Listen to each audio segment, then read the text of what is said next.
This guy was sitting in traffic when he was rear-ended from behind, and then the driver flees the scene. It wasn't a very hard impact, but the dashcam driver wants to file a report.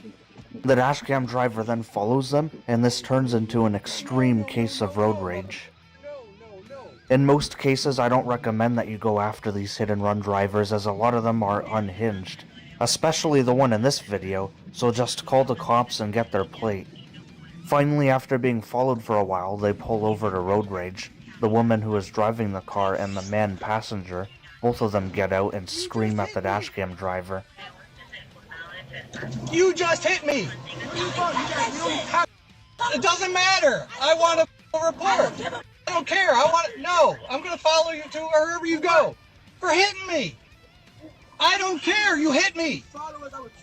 Whatever you say! That crazy guy said that he would kill the dashcam driver for following them. This is the kind of unhinged behavior I was telling you about. I think anyone who is willing to commit felony hit and run is crazy enough to do some other stupid stuff too, so make sure to keep yourself safe. You just admitted you hit me! No! No! No!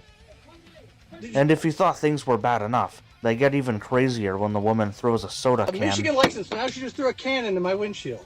Michigan license plate, it's a Jeep 4x4, now they just threw a bag at me. Luckily, they were able to be caught for that hit and run. It wasn't too hard for the cops to find them.